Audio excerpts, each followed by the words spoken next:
ज्योतिष एक विज्ञान है, इसी बीच लेकर तमाम मिथक और रहस्य भी है। इसी सच और झूठ के बीच में हमारी उलझन है। इसी उलझन को सुलझाने के लिए आज हम चर्चा करेंगे ज्योतिष के बारे में। और आज हमारे बीच में है एक देश के महान ज्योतिषी, जो कि सभी ज्योतिषियों के गुरु है और लगभग 60 वर्षों से अपने ज्योतिषी में कार्य कर रहे हैं। आप सभी इन्हीं को जानते हो और इनका नाम है पंडित के.ए. दुबे पद्मेश जी।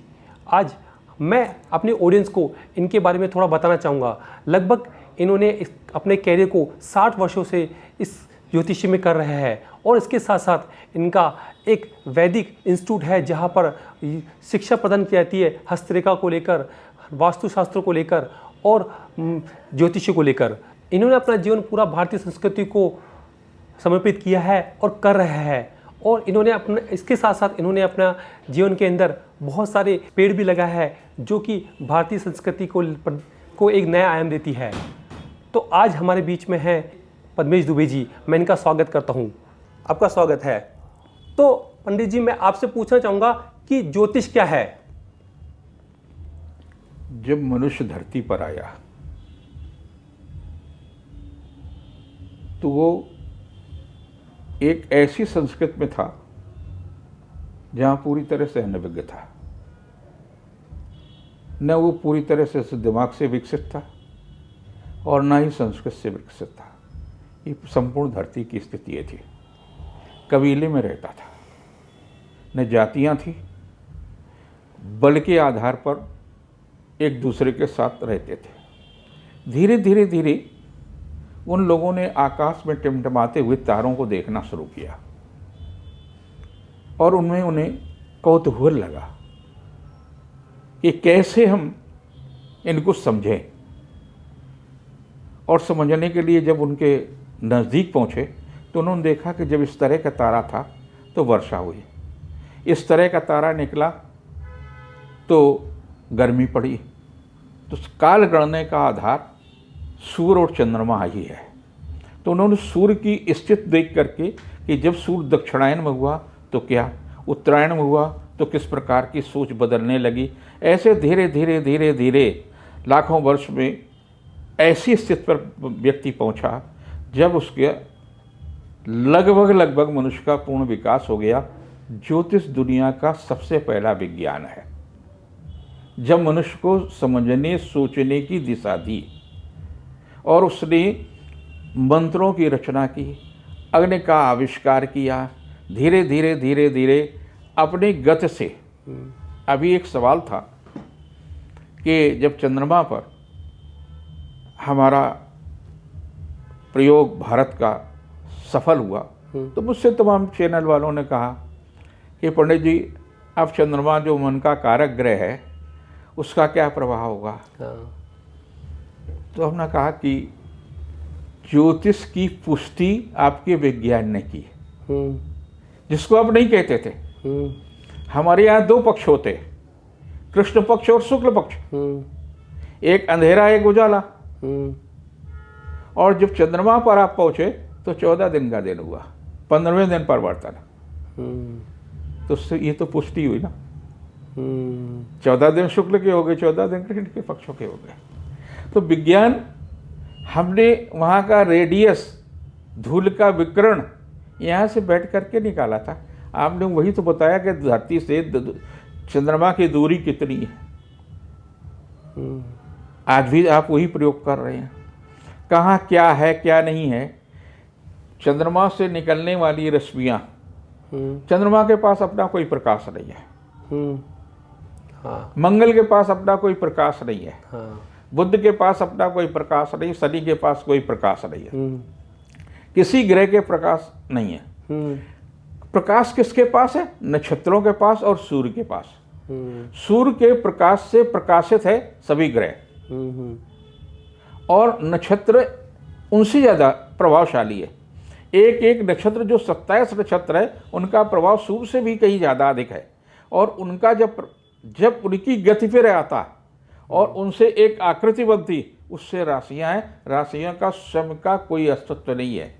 2.25 नक्षत्रों के आधार पर एक राशि का गणना हुई। तो इस प्रकार से पूरी तरह से विज्ञान हुआ। हम उसका एक उदाहरण आपको दे रहे हैं। जब मैं ज्योतिष के शुरुआत में था तो मैं दिल्ली गया हुआ था।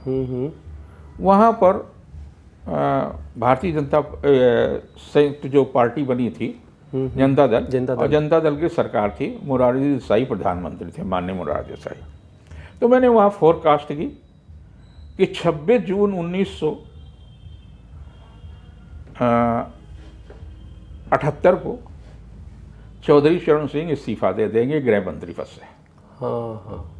वो देश के तमाम समाचार पत्रों में, क्योंकि पहली बार कांग्रेस को हटकर के सरकार थी, तो वो देश भरे में चर्चा हुई।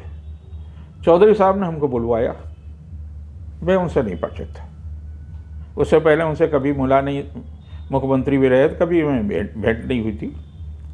आपने ये कैसे किए? चौधरी साहब ज्योतिष में काफ़ी आस्था रखते थे। हमने कहा आप 26 जून 1978 को इस्तीफा देंगे। ओहो। बोले उसके बाद क्या होगा? हमने कहा उसके बाद में आप प्रधानमंत्री बनेंगे। 26 जून 1978 को उन्होंने इस्तीफा दिया और प्रधानमंत्री बने। तो देश में उस भविष्यवाणी ने ज्योतिष के प्रति होता है क्या कि सस्ती लोकप्रियता के कारण कई बार लोग जो है बिना आधार के, जब बिना आधार के आप बात करते हैं तो फिर गलत होगा। तो आधार आपके पास होना चाहिए। ज्योतिष की गणना पूरी तरह से वैज्ञानिक है, लेकिन ज्योतिषी में आध्यात्मिक बल होना जरूरी है। वो डिगे नहीं। कई बार क्या होता, सामाजिक प्रणाली वो भी है ना, उसके भी अपने रिश्ते हैं, उसके भी अपनी पहचान है, तो उसके कारण से उनसे प्रभावित होकर के कई बार गलत भविष्यवाणियां कर बैठता है। लेकिन अगर ज्योतिष के आधार पर किया जाए कार्य, नक्षत्रों के आधार पर किया जाए कार्य, तो निश्चित हमारे देश के अंदर पहले प्राचीन काल में ये बता देते थे कि इस जगह पानी निकलेगा, इस जगह नहीं निकलेगा। हाँ, बिल्कुल। तो उसके आधार पर जब वहां पर खुदाई होती थी तो वहां कुआं में पानी निकलता था, और इतने गहरे फीट पर पानी निकलेगा, ऐसा ऐसा निकलेगा, ये सिद्धांत थे।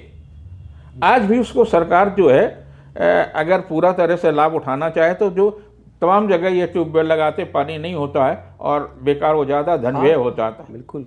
कई बार क्या होती, सरकारें बहुत कालखंड नहीं कर पाती, 5 साल पूरा नहीं कर पाती हैं, तो कितना धन व्यय होता है। बिल्कुल। तो कम से कम उसके कारण से। दूसरा उदाहरण मैं और देना चाहता हूँ। फ्रीडम एट मिडनाइट एक पुस्तक है, उसमें उसका उल्लेख है। जब देश आज़ाद हुआ तो पाकिस्तान को हमसे एक दिन पहले स्वतंत्रता मिल गई थी। और वो लोग चाहते थे कि हमारे देश को पहले स्वतंत्रता मिले। लेकिन हिंदुस्तान के जोशियों ने, पंडितों ने विरोध किया कि ये स्थिर लग्न नहीं है, इसमें वहां पर बार बार सत्ता जो है लोकतंत्र को प्रभावित करेगी, लोकतंत्र पर खतरा होगा। और 15 अगस्त 1947 को हमको जब स्वतंत्रता मिली तो वृषभ लग्न में मिली, जो स्थायी है। तो यहाँ पर लोकतंत्र कभी भी समाप्त नहीं होगा। जबकि पाकिस्तान में मेष लग्न में एक दिन पहले हुई है, और बार बार वहां पर आप देख रहे हैं क्या सत्ता का क्या होता है, बदलती रहती है वहां पर। और लोकतंत्र की क्या स्थिति रही है, वहां के प्रधानमंत्री और तमाम लोगों के साथ में क्या क्या होता रहा। तो ये ग्रह और नक्षत्रों का बहुत बड़ा खेल है, प्रभाव है। लेकिन ज्योतिषी को लगभग लोग अंधविश्वास बहुत समझते हैं। क्या वाकई में ज्योतिष एक अंधविश्वास है? मनुष्य जन्मजात अंधविश्वासी है। संपूर्ण दुनिया का व्यक्ति अंधविश्वासी है। आपसे कहा गया कि आपके ये पिता है, आपने विश्वास कर लिया। कि नहीं किया? किया, बिल्कुल किया। आपको बताया गया कि वो पीपल के नीचे एक भूत रहता है। तो उससे पहले आप वहां पर कई बार सोच करने गए, बिल्कुल, कभी आपको डर नहीं लगा? नहीं। और जब उस दिन गए तो उस दिन आपको लगा कि यार कोई है, कोई होगा, वाकई है। ऐसा लगा वाकई है। होगा, क्योंकि कह दिया। ये अंधविश्वास आपके, देखिए पहली चीज तो जब धरती पर मनुष्य आया, ब्रह्मा जी ने जब धरती पर मनुष्य को भेजा तो उसने एक काम के लिए भेजा, सुख के लिए, कि उससे सुख मिले। जिस क्षण आप सुख छोड़ देते हैं उसी क्षण आपके अंदर दुख प्रवेश कर ले जाता है। हाँ, हो जाता है। तो दुख का निर्माता कौन है? आप स्वयं। हम सब हैं। और दुख भगाने के लिए आप कहाँ जाते हैं? जादू टोना के पास, जादू टोना पास, अंधविश्वास के पास बिल्कुल जाते हैं। आप पीपल के पीछे नहीं जाइए, पीपल में भूत रहता है, ये अंधविश्वास है। हमने ज्योतिष के 75 से ज़्यादा ज्योतिष सम्मेलन खुद हमने किए। हाँ, पूरे देश और दुनिया में किए। तमाम सारे लोगों को ज्योतिष का सम्मेलन इसलिए करा रहे हैं, पूरे देश और दुनिया में करा रहे हैं कि अंधविश्वास आपका हटे। हम बता रहे हैं ज्योतिष क्या है। ज्योतिष के माध्यम ये नहीं है कि आपने किसी के धूल माथे पर लगा लिए और आपको मुक्ति मिल जाएगा। कभी मुक्ति नहीं मिलेगा। आप केवल सुख भोगने के लिए आए हैं। सुख को छोड़ेंगे उसी समय आप दुख के परिधि में आ जाएंगे। और दुख को आपने स्वयं बुलाया है, और जब स्वयं दुख को बुलाया है तो आप दुख भोगेंगे। बिल्कुल बिल्कुल। आप दुख आने नहीं दीजिए ना, ये आप पर आपकी सामर्थ्य है। हाँ, ये बात तो है। दुख और सुख हम ही आते हैं, कोई भी चीज़ को हम ही प्रवेश करवाते हैं। आपको सुख लगता है खाने में, आप खाइए, किसने मना किया? आप खाना छोड़ देंगे आपको दुख आ जाएगा। हाँ, आपको सुख लगता है कि भजन करने में, आप करिए। आप दूसरे को बात क्यों कर रहे हैं कि आप भी भजन करिए? आप क्यों बता रहे हैं कि हम भगवान हैं? आप ये करंट है, करंट छुएगा तो अपने आप पता चल जाएगा करंट है नहीं है। हाँ, बिल्कुल। तो ये हमको जो अंधविश्वास से फंसाया जाता, सारी दुनिया में फंसाया जा रहा है। मनुष्य के सबसे ज्यादा अज्ञानता का कारण अंधविश्वास है। बिल्कुल सही बात है। और अंधविश्वास की तरफ जितना जाएंगे, हमारा देश अभी भी अशिक्षित है। हाँ, बिल्कुल। हमारे देश के अंदर जो सामाजिक व्यवस्थाएं रहीं, सामाजिक आर्थिक व्यवस्थाएं रहीं, हमने कई हजार वर्ष तक जो है गुलामी झेली। उसके कारण से हमारे ग्रंथों को भी जलाया गया, हमारे तमाम सारी संस्कृत को, हमारे विज्ञान को जलाया गया। उस कारण से लोगों का अंधविश्वास आया। अरे, हम देखते थे कि लोग वैद्य होते थे। हाँ, होते थे पहले। आयुर्वेद हाँ, माना का जो इलाज था, वो आयुर्वेद का इलाज उन्होंने कहा क्या कि अमुक नक्षत्र में अमुक समय पर आप जाकर के उसके पत्ती को तोड़ करके लाइए और अमुक समय पर उसका लेप बनाइए, ठीक हो जाएगा। हाँ, बिल्कुल, ये होता था बिल्कुल। आज भी मकोइया, जो लाल वाली मकोइया होती है, हाँ। उसकी 2.5 पत्ती ले लीजिए और रविवार वाले दिन ले आइए। आप खुद तोड़ करके ले आइए और तोड़ कर लगाइए, उस पर चूना लगा दिए।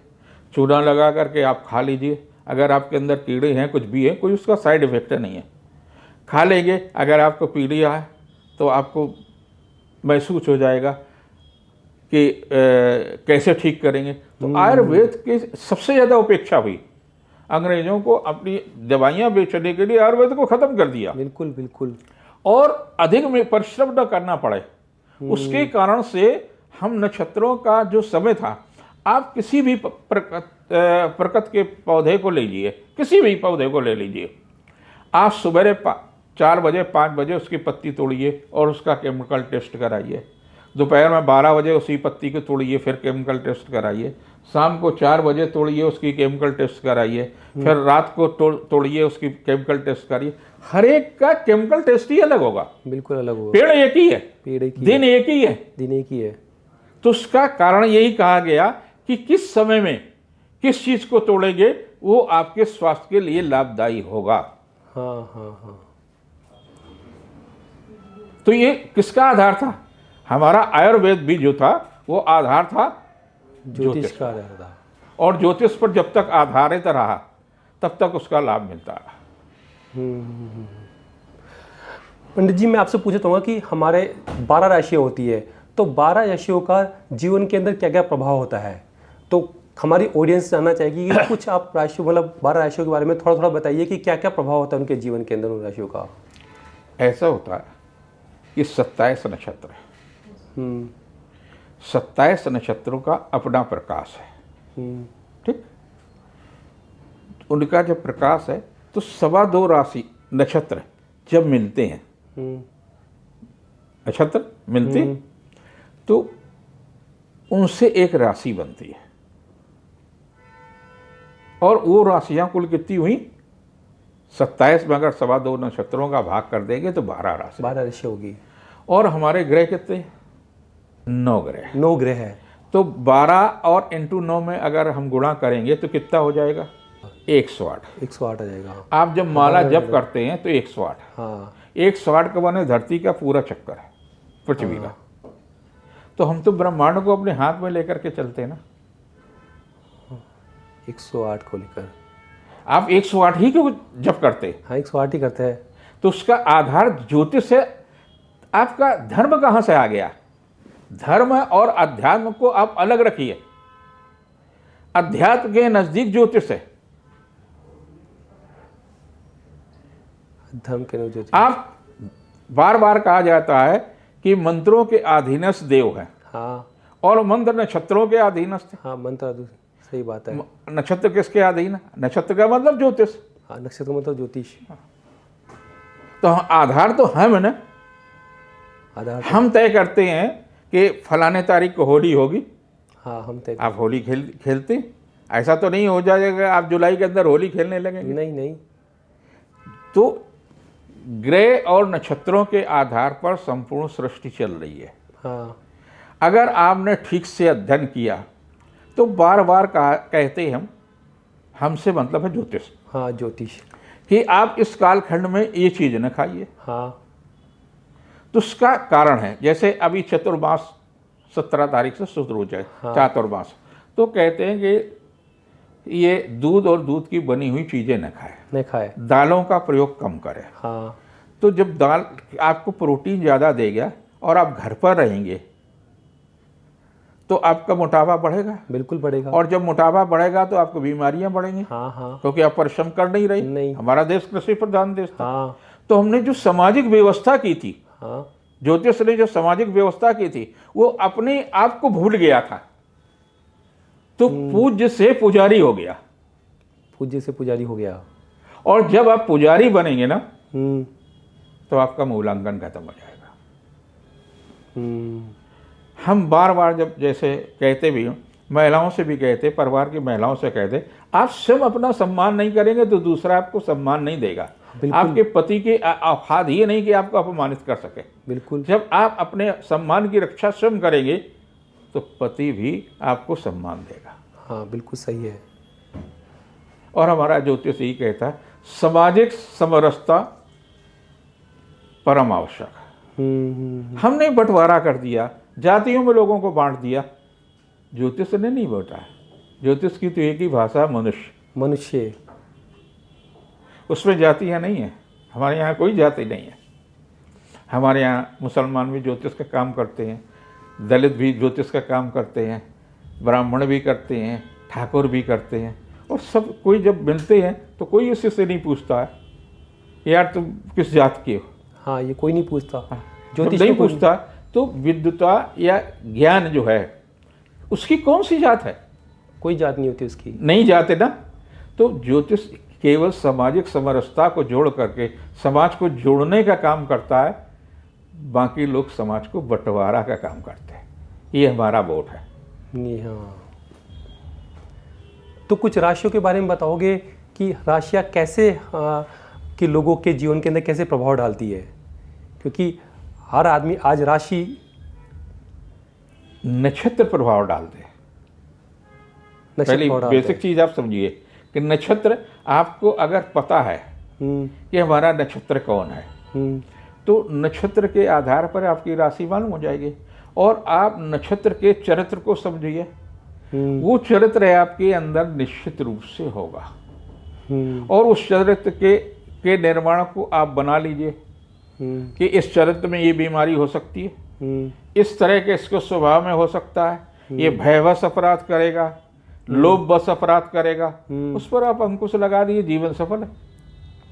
तो ऐसे नक्षत्र में जैसे राहु नक्षत्र हो गया, केतु हो गया, ये ग्रह है। हाँ ये ग्रह हो गए। हाँ नक्षत्र जैसे अश्विनी है। बार बार कहते नहीं कि फलाना नक्षत्र में चंद्रमा आज आया। हाँ चंद्रमा आज आया। तो तो उसी से राशि बनती है। जैसे किसी का जन्म सतविश्वा नक्षत्र में हुआ हाँ तो सतभिषा, आपने कहा कि आपका जन्म सतभिषा नक्षत्र में हुआ, हाँ। तो जिसको ज्योतिष का ज्ञान होगा वो तुरंत समझ ले जाएगा कि इसकी कुंभ राशि है, इसकी कुंभ राशि है। हाँ। तो आधार क्या है? नक्षत्र है। नक्षत्रों के आधार पर ही आप दूसरे का भला बुरा कर सकते हैं। जैसे किसी का बच्चा हुआ या बच्चा जन्म लिया तो उसी टाइम पे उसका नक्षत्र पता लग जाता हाँ, है। उसी समय नक्षत्र पैदा हुआ, उसी नक्षत्र में, और वो जिंदगी भर उस पर वही प्रभाव रहेगा, उस पर वही प्रभाव रहेगा जीवन हाँ। के आखिर तक। एक बात आप बताइए, एक बच्चा फिल्म इंडस्ट्रीज में पैदा होता, हाँ। मीडिया वाले उसको फोटो छापने के लिए लालायत रहते, और एक बच्चा उसी समय एक मजदूर के यहाँ पैदा होता है, वो मजदूर फुटपाथ पर उसका लालन पालन हुआ। हाँ बिल्कुल। हुआ कि नहीं हुआ? हाँ हुआ। तो ये दोनों स्थितियां क्या हैं? दोनों का लालन पालन अलग, हाँ बिल्कुल अलग, और दोनों को पहले दिन से एक की उपेक्षा, हाँ। और एक को प्रतिष्ठा, हाँ प्रतिष्ठा। तो उसने एक बच्चा चोट लग जाती है, हाँ, और एक बच्चा अपाहिज पैदा होता, हाँ बिल्कुल। उसने कौन से खराब कर्म किए थे जो पैदा होते ही हो गया? तो ये कैसे होता है ये? हाँ, यही जरा समझने की बात है। जब हम अंधविश्वास में जुड़ जाते हैं, अरे भैया हमने तो पिछले जन्म में कुछ खराब कर्म किए होंगे, हाँ ये चीज पुराने कर्मों हाँ। का क्या है, पुराने हमने कर्म किए होंगे, इसी वजह से। क्योंकि जनरल लोग बाग यही बोला करते हैं, किसी चीज का बुरा होता है तो कोई पुराने कर्म ऐसे किए थे, इसी वजह से आज ये मिला है इसको। ये हम अपने आप को विश्वास को अंधविश्वास में परिणत करते हैं। तो पुराने कर्म से कोई जो आज के जीवन, आज हमारा जो आज का जीवन, उससे पुराने कर्म का कोई रिलेशन नहीं है। नहीं, हमने किए नहीं किया इसकी क्या गारंटी है? आदमी एक जन्म ले रहा है, हाँ, और जन्म लेकर के उसको सारी जिंदगी यातना मिली है, हाँ बिल्कुल। तो उसने कौन से कर्म खराब किए? वो बेचारा शोषित हो रहा है। हाँ, क्यों हो रहा है? अंधविश्वास के कारण, अंधविश्वास के कारण। उसने अपने, उसकी जो लग्न है, नक्षत्र है, उसके बारे में कोई ज्ञान नहीं है। जैसे सतभिषा नक्षत्र में मैं जन्मा, ठीक, तो सतभिषा नक्षत्र संघर्ष का रहा था। हाँ, मेरे पिता स्वतंत्रता सेनानियों को शरण देते थे, हाँ, तो उनकी जमीन जायदादें सारी अंग्रेजों ने छीन ली। हाँ, तो जब मैं पैदा हुआ तो मेरे पास कुछ नहीं था। हाँ, मैंने खेतों में बाल मजदूर की तरह से खेतों में मजदूरी की, हाँ, लेकिन मेरा नक्षत्र इतना मजबूत था कि उसने साहस नहीं छोड़ने दिया। हाँ। और अगर हम साहस छोड़ देते तो गांव में मजदूर रहते, हाँ गांव में मजदूर ज़्यादा ज़्यादा आज प्रधान होते, हाँ बिल्कुल। 4-5 भैंसों दूध खा रहे होते, और शिक्षा में ज़्यादा हो गए होते तो गांव में मास्टर होते। बिल्कुल, ये एक निर्धारित भविष्य हाँ, था। हाँ निर्धारित भविष्य था। हाँ, लेकिन राहु क्या कहता है कि साहस करो, तुम संकल्प लो, हम सिद्ध कर देंगे। तब 2 कदम आगे तो बढ़ो। अच्छा। मैंने गांव छोड़ा, गांव छोड़ करके 13 वर्ष की आयु में खुद कमाना शुरू किया, माँ को साथ रखा, संघर्ष कराया। संघर्ष तो वहाँ भी था, संघर्ष वहाँ भी था, यहाँ भी था। हाँ यहाँ भी हमने संघर्ष था। तमाम साधु संतों के साथ में रह करके देखा कि ईश्वर किनकी मदद करता है, क्या करता क्या नहीं करता। मैं सौभाग्यशाली हूँ, तमाम उस समय के संतों के साथ नीम करोली महाराज जी के जीवित दर्शन किए। हमने दतिया महाराज के पास जाते थे, हर शनिवार को उनके दर्शन करते थे, उनसे बात करते थे, उनसे प्यार मिला। तो देखा, करपात्री जी को देखा, तमाम सारे लोगों संतों को देखा, शंकराचार्यों से मिला, तारा सारा सब कुछ देखा कि वास्तविकता क्या। उस वास्तविकता के आधार पर मैं एक बात कहता हूँ कि आपने कहाँ से जन्म लेकर के शुरुआत की यात्रा, आपकी यही यात्रा नहीं है। आप चले आ रही हैं, टाइम फैक्टर है। हो सकता था आप पहले किसी दूसरे ग्रह पर रहे हों, तीसरे पर रहे हों, या जो आपके साथ के आदमी हैं वो भी कहीं दूसरे ग्रह पर रहा। तो ये जो पुनर्जन्म का सिद्धांत है, इस पुनर्जन्म के सिद्धांत का ज्योतिष प्रतिपादन करता है, अंधविश्वास का नहीं है। तो पुनर्जन्म में हमने जन्म लिया ना, तो हमारे नक्षत्र का जो प्लस पॉइंट है, जो सकारात्मक गुण है, अगर उसने आपको अपना लिया, जन्म से कोई अपराधी नहीं होता। जन्म से कोई अपराधी नहीं होता, मतलब इसका मतलब ये तो भय है भय। आपका। जैसे आदमी कहने लगता कि अरे भैया उनकी तो शनि की 7.5 ही लगी, शनि की दशा चल रही है, इस कारण से वो परेशान है। हाँ हाँ, बहुत लोग बात सुनते हैं। हाँ, लेकिन शनि न्याय प्रिय है। आपने पिछले 30 वर्षों में जो अन्याय किया ना, उसको दंड देने के लिए आया। आपने अपनी माँ को अपमानित किया, अपने बाप को अपमानित किया, भाई का वो करा करके आप लंगर लगा रहे हैं, सारा सब कुछ कर रहे हैं, आप दानवीर बन रहे हैं, है नहीं बन रहे हैं, क्योंकि घर में माँ भूखी प्यासी पड़ी हुई, उसको आप धुतकार रहे हैं। उसके प्रति आपकी संवेदनशीलता कहाँ थी? नहीं थी। तो ये जो सारे सब कुछ है, तो जब आपकी दिशा बदल रही है, उस दिशा को आप मत बदलिए। आपको जितना मिलना है वो मिलेगा, उसको कोई नहीं रोक सकता। कहां से आदमी यात्रा करता है, और जब वो सही दिशा पर चलता है, अपने ग्रह और नक्षत्रों के आधार पर चलता है, तो एक चाय वाला भी प्रधानमंत्री बनता है। हाँ है, बिल्कुल सही है। तो आप एक दिशा निर्धारित करिए ना अपने नक्षत्र के आधार पर। नक्षत्र का क्या कैरेक्टर है, उस कैरेक्टर के हिसाब से अगर आपने जिंदगी तय किया है, कोई दुनिया में आपको सफल नहीं बना सकता। लेकिन उस कैरेक्टर को जो है, हमें कैरेक्टर का पता कैसे चलेगा? क्योंकि कैरेक्टर का तो आपका पता। पहला गुरु माँ। हाँ, जब पहला गुरु माँ है तो आप माँ को सम्मान देना शुरू कर दिए। केवल एक ही काम करिए, ये दो आपको हाथ दिए भगवान ने, ये दोनों ऐसे कर लीजिए और दोनों माथे पर लगाना शुरू करिए 3 बार माता का, सुबह सो करके उठ करके। तो उसकी जो धनात्मक ऊर्जा है आपको मिलना शुरू हो जाएगी। हमारे यहाँ चरण स्पर्श करने का मतलब ये नहीं था कि आप उसको बहुत सम्मान दे रहे हैं, उसकी धनात्मक ऊर्जा हमको मिले। आशीर्वाद का तात्पर्य था आयु की वृद्धि, आयु की वृद्धि, श्री की वृद्धि माने धन की वृद्धि, हाँ बिल्कुल, वंश की वृद्धि, बिल्कुल, और देने की प्रवृत्ति हो। आज आदमी में क्या लेने की प्रवृत्ति है, देने की प्रवृत्ति नहीं है। तो जब आप सब सारी छूट जाए, आपको आयु कहाँ से बढ़े, आपकी श्री कहाँ से बढ़े, वंश की वृद्धि की आपकी समस्या आज घरों घरों में है, तलाक हो रही हैं। क्यों? हाँ, यही मैं पूछना चाह रहा हूँ कि आज सबसे ज़्यादा डिवोर्स क्यों हो रहा है? इसीलिए आप देखिए, क्या इसमें ज्योतिष का योगदान नहीं है कोई? हाँ, ज्योतिष का योगदान है। आपने देखा कि अच्छा लड़का लड़की दोनों ने रोमांस किया। हाँ, अगर आपके दोनों के कुंडली में लंपट योग है, लंपट योग का मतलब राहु और शुक्र, हाँ, किसी की कुंडली में लंपट योग है, तो आप एक दूसरे के ऊपर सिंसियर नहीं रह सकते। अच्छा, आप अपनी पत्नी के आपको ऊँट अच्छे नहीं लग रही हैं, हाँ, दूसरी लड़की के ऊँट आपको अच्छे लग रही हैं, हाँ, ये लंपट योग के कारण आप उसके प्रति आकर्षित हैं। आप कहाँ सिंसियर रहे, तलाक तो होगा ही। तो लंपट योग जिस समय चल रहा हो आकाश में, यानी आकाश में सूर्य और राहु और शुक्र अगर की युति है, हाँ, उस समय आप विवाह नहीं करी, तलाक नहीं होगा। अच्छा, लंगड़ी लड़की से आप शादी कर लेंगे अगर के, तब भी तलाक नहीं होगा। अच्छा, लेकिन ये मांगलिक फिर कैसे होता है कि जो बोलते कि मांगलिक हो, लड़का यदि मांगलिक है तो पहले उसकी लड़की की शादी भी मांगलिक से होनी चाहिए, ऐसा नहीं तो पहले हमारे देश में इसका कोई नहीं था। दक्षिण में इसे कहते थे कुजा दोष, उसका तात्पर्य हुआ मंगल का दोष। शरीर का 75% से ज्यादा हिस्सा मंगल का है।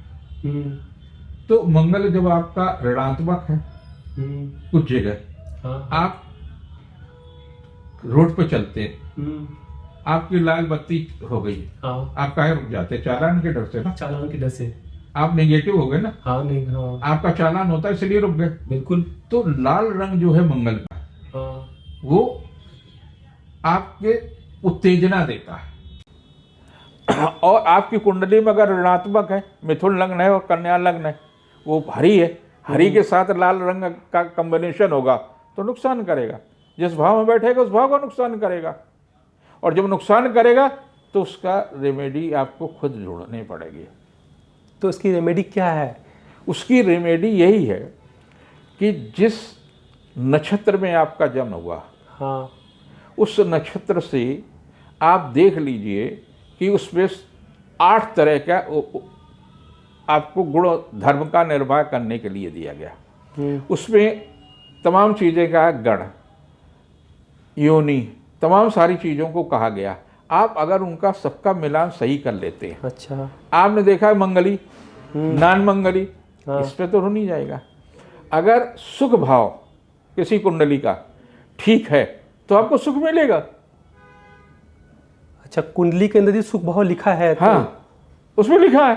हाँ, तो आप ऐसे, आपके संतान नहीं होना है, मान लीजिए हाँ, आपकी कुंडली में है कि संतान नहीं होगा, हाँ, आपको शुक्राणु आपके कमजोर है, आपके संतान नहीं हो सकते। हाँ, तो आप ऐसी लड़की से विवाह करिए ना जिसकी कुंडली में संतान हो। अच्छा, आप क्या कर रहे हैं, बैंड वाले को, तमाम सारे लोगों को आप पैसे दे रहे हैं, हाँ, और जिंदगी के रिस्क पर हाँ, वहाँ पैसे नहीं खर्च करेंगे। आप 4 पंडितों को, बढ़िया योग्य पंडितों को बुला कर कहिए भैया हमारे बेटे बेटी की शादी है, कॉम्बिनेशन दीजिए, और वो कॉम्बिनेशन जब आपको निकाल के दे जाएंगे कि देखें कैसे हो जाता। हमने अभी 55वीं अपनी शादी की सालगिरह मनाई। अच्छा, कैसे मनाई?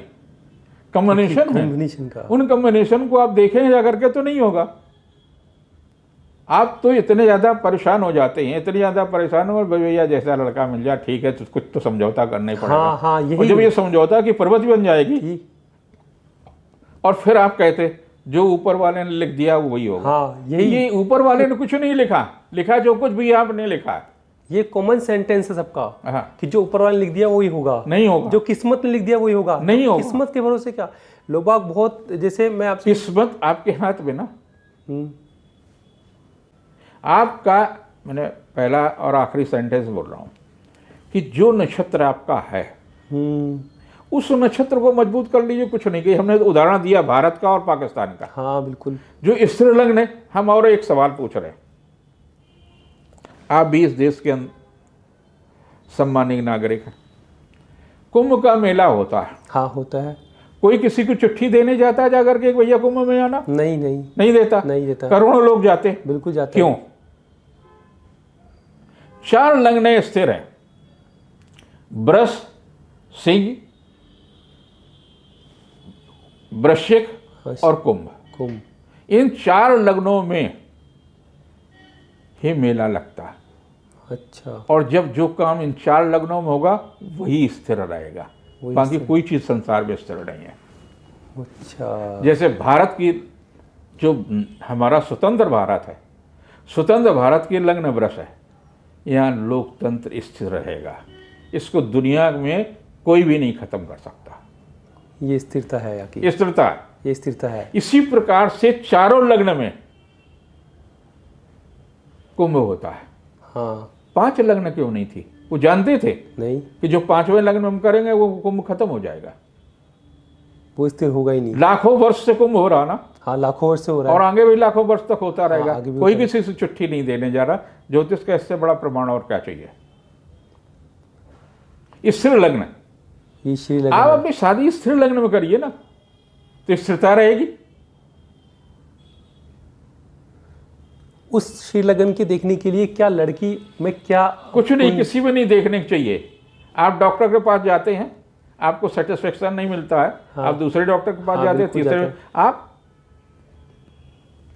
4 डॉक्टरों की रिपोर्ट लेकर के उस पर स्पेशलिस्ट से परामर्श ले लेते हाँ, हैं। परामर्श ऐसे लेते 4 जोशियों से आप परामर्श लीजिए और उसे कहिए कि भैया इसके अंदर क्या है, ये क्या है, क्या नहीं, फर्क किसी का कुछ नहीं, और चारों कॉम्बिनेशन मिला करके देख लीजिए, जो सही है उसको मान लीजिए। वहां तो आपके पास समय नहीं है। सही बात है। अच्छा, दूसरी बात, विकृतियां भी आई। हाँ, ज्योतिष में भी विकृतियां आई। आई। सस्ती लोकप्रियता के लिए, जल्दी से रईस होने के लिए हाँ, गैर पढ़े लिखे लोगों को जिनको 27 नक्षत्र नहीं आते हैं आज की तारीख में भी, वो ये कर देंगे। हाँ बहुत है, बहुत लोग ऐसे तो हैं। ये जो अंधविश्वास है, ये आपका अपना अंधविश्वास आपको ही डुबोएगा। आप बुद्धि से काम करिए, बुद्धि आपको परमात्मा ने दी है, आप उसका काम करिए। अंधविश्वास आपका कुछ भी नहीं बिगाड़ सकता। अच्छा, कुछ चीज़ों के बारे में, जैसे राहु के बारे में, केतु के बारे में, लोग राहु और केतु के प्रभाव से बहुत डरते हैं। क्यों? ये भय देते, इसलिए डरते। हमने बताया ना, पीपल के नीचे आप रात को जा करके पेशाब करने से डरते। अरे भाई वहाँ क्या हो जाएगा, वो भूत ऊपर से नीचे उतर कर तो नहीं आ जाएगा। पहले भी आप करते रहे, जब आपको पता चला तो आप डरने लगे। तो इनका जीवन में कोई प्रभाव नहीं, कोई प्रभाव नहीं है, ये अंधविश्वास है। फिर लोग क्यों इसको बहुत ज्यादा महत्व देते हैं कि राहु की इसलिए डरते हैं। और शनि की दशा आ गई, आ जाने दीजिए। तो मैंने कहा कि अगर आपने न्याय किया अपनी जिंदगी में तो शनि की दशा आपकी अच्छी जाएगी।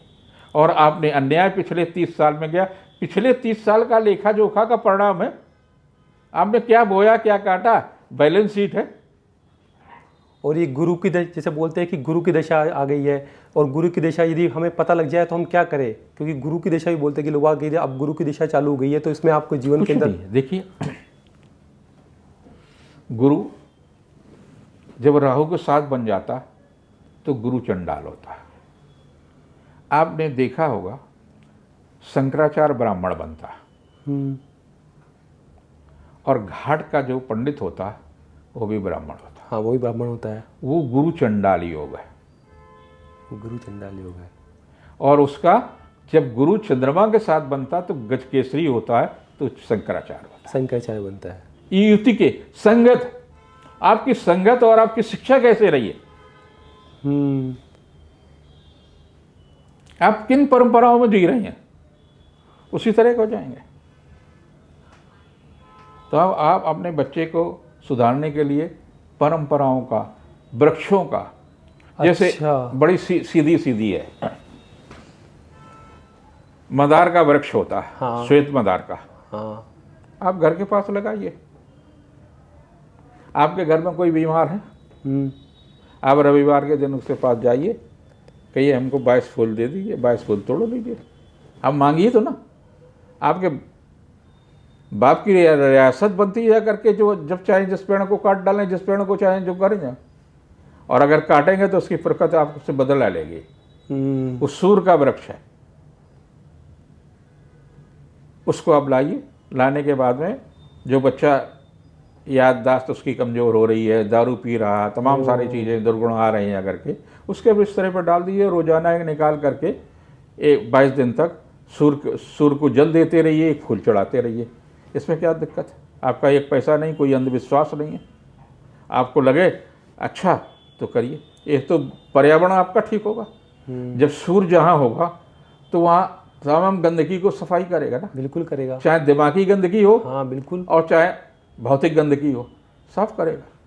लेकिन जैसे मैं पूछना चाहूँगा कि सूर्य को जल चढ़ाना, ये रेमेडीज बहुत ज्योतिषी देते हैं, इसके पीछे कोई लॉजिक है या फिर ये इसी तरीके से? बहुत गर्म चीज़ है। सूर्य से क्या मिलती है हमको? ऊर्जा मिलती है। ऊर्जा मिलती है हमको। तो अगर हमारे शरीर में सूर्य का कारक है, सूर्य क्या देता? आत्मबल। हाँ, आत्मबल। जिसका सूर्य कमजोर होगा छोटी छोटी बातों में घबराएगा। हाँ बिल्कुल। तो कैसे उसको मजबूत करें?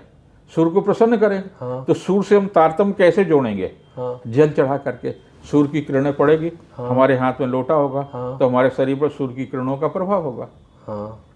आज आप देखिए, तमाम सारी महिलाओं को आप टेस्ट कराइए, लड़कियों को। हाँ। जो 20 साल 25 साल 30 साल की हैं। हाँ। उनके अंदर कैल्शियम और विटामिन डी की कमी है। हाँ बिल्कुल बिल्कुल। क्यों कमी है? बहुत ज़्यादा है। इसलिए कुछ सूर्य के टच में नहीं है। हाँ।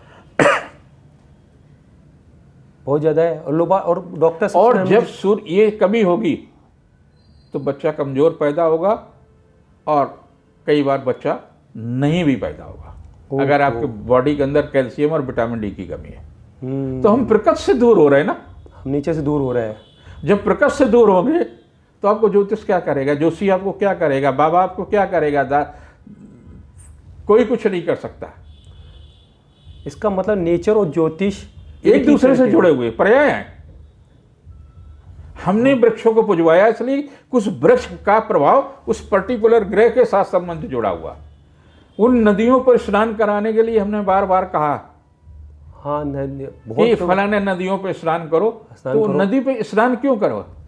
जब जाते थे हाँ बिल्कुल, तो एक पैसे का सिक्का, तांबे का जो सिक्का हम डालते थे, वो डालते तो 8 लीटर 24 घंटे के अंदर पानी शुद्ध करता है। सारा का सारा विज्ञान था। सनातन जितना है पूरा विज्ञान है, और जो विज्ञान है तो आप उससे दूर हो जाएंगे तो अंधविश्वासी हो जाएंगे। ज्योतिष विश्वास पैदा करता, अंधविश्वास से दूर भगाता। हम पैसे की बात करते हैं, जीवन के अंदर पैसा आए इसके लिए क्या निवारण किया जाए? मतलब आज लोग जो पैसे के लिए बहुत ज़्यादा तो आप सुख छोड़ दे रहे ना। आप पैसे से क्या चाहते? सुख। हाँ, और सुख को छोड़ रहे हैं, सुख को छोड़ रहे हैं तो कहाँ से सुख आएगा? दुख आएगा। हाँ, तो पहले लेकिन दिन से आप दुख खरीद रहे हैं, आप क्यों भाग रहे हैं? आज लोग बात ज्योतिष के पास जाते हैं व्यापार पूछने के लिए, व्यापार की बढ़ोतरी के लिए। जैसे हाँ, व्यापार करें में ना। कुछ देखिए हमारे यहाँ एक बड़ा अच्छा सा वाक्य है, अप्राप्त की प्राप्त। जो कुछ भी आपके पास नहीं उसको सब प्राप्त करने का अधिकार है। ऐसा नहीं कि अधिकार नहीं है। और प्राप्त का संवर्धन, संवर्धन का तात्पर्य होता है कि उसको बढ़ाएं। एक फैक्ट्री 10 फैक्ट्री करें। फिर उसके बाद में क्या कहा गया? संवर्धन, संरक्षण। संरक्षण। उस फैक्ट्री को बनाने के लिए आपका लफंगा लड़का अगर फैक्ट्री चलाएगा तो नाश कर देगा। बिल्कुल कर देगा। तो उसका संरक्षण भी तैयार करो। हाँ, और समुचित वितरण, किस आदमी को क्या देना है, इस समुचित वितरण। ये नहीं फिर आप छोड़ दिए सब कुछ। कहाँ छोड़ता? नहीं छोड़ते। उस सांप की तरह कुंडली बना करके तो बैठा रहता 90 साल और 95 साल तक कि नहीं वहीं चेयरमैन रहेंगे। बिल्कुल। तो हमारी प्रवृत्तियां विनाश की ओर है ना। हाँ। तो और आप प्रकृत से दूर हो रहे हैं। हस्तरेखा पे थोड़ा सा पूछना चाहूँगा कि जैसे किसी की जन्म तिथि नहीं हो तो वो हस्तरेखा से देख कर भी हम मालूम चल सकता हाँ, है कि हम कैसे अपने जीवन के अंदर क्या बनना चाहते हैं आगे। हाँ, मालूम हो जाएगा। ये आपके माउंट से, ये माउंट से मालूम हो जाएगा। तो इसमें कौन कौन सी थोड़ा सा बताएंगे कि आप कौन कौन जैसे ये जिंदगी की रेखा है, ये मस्तिष्क की रेखा है, और ये हृदय की रेखा। तीनों पक्ष हुए ना। हाँ, बाकी तो सब गौण है। हाँ, तो आपके सबसे पहले आपको क्या चाहिए कि आपको जिंदगी आपको मिले। हाँ, लाइफ मिले। मस्तिष्क आपका ठीक होगा तभी लाइफ मिलेगा। हाँ, हृदय मजबूत होगा तभी तो लाइफ मिलेगा। हाँ, तीनों अगर मजबूत नहीं होंगे तो कैसे चलेगी लाइफ? तो उनके लिए आपको क्या करना? आपको जो जिन परंपराओं को, हृदय को अगर मजबूत करना तो प्रातःकाल पर पिता के चरण स्पर्श करिए, और जिस सिस्टम से हमने बताया उससे, सिस्टम से सही मस्तिष्क को मजबूत करना है तो माता के चरण स्पर्श करिए रोजाना। बिल्कुल। उसके मन को मत दुखाइए। ये तो हो ही नहीं रहा ना। ये हो नहीं रहा, और यही बेसिक है। घर जब ये नहीं करोगे तो आप दुखी होंगे। आपका हृदय भी कमजोर होगा, मन भी कमजोर होगा। तो जब मन कमजोर होगे तो चोरी करोगे, दूसरे का मान लोगे। मैं आपका एक वीडियो देख रहा था, उसमें आपने कहा था कि जब मैंने अपना करियर स्टार्ट किया था एस्ट्रोलॉजी ज्योतिषी के अंदर, तब मेरे पास में भगवान हनुमान जी की कृपा रही। वो आप पर हनुमान जी की कृपा कैसी रही, किस तरीके से बताएंगे थोड़ा सा? गांव में मैं था। हाँ। गांव में कैथा का फल होता था। तो मैं कहता था, सुबह उठ करके जाता था। बच्चा था, ज्ञान नहीं था, विश्वास किसकी लड़ाई थी। तो हम कहते थे कि आज अगर हमको 3 कैथे मिलेंगे तो एक आपके बंदे पर चढ़ाने आएंगे। तो हमको उस दिन 3 कैथे मिले, हमने एक बंदे पर चढ़ाया। तो हनुमान जी के प्रति आस्था बढ़ी। हाँ। धीरे धीरे जब हमारी आस्था बढ़ती चली गई तो मैंने देखा जिंदगी में, मैं एक बार 1978 की घटना है। हाँ। मेरे साथ में एक जहाज में उस समय के बड़े महत्वपूर्ण राजनारायण जी थे, और रेवती रमन सिंह जो अभी भी उनका बेटा सांसद हुआ, और वो भी सांसद रहे। वो तब तत्कालीन विद्युत मंत्री थे।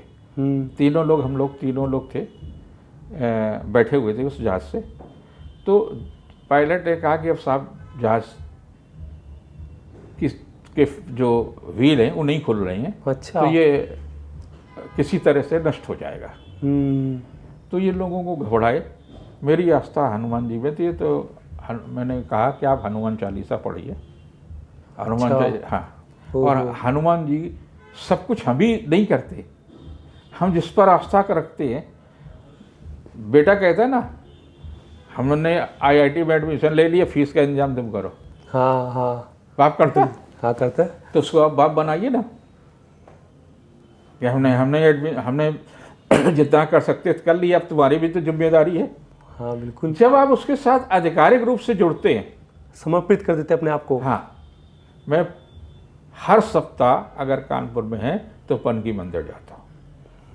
मेरा दुनिया में सबसे ज़्यादा विश्वास हनुमान जी पर है, और उसमें हम लोग बच गए।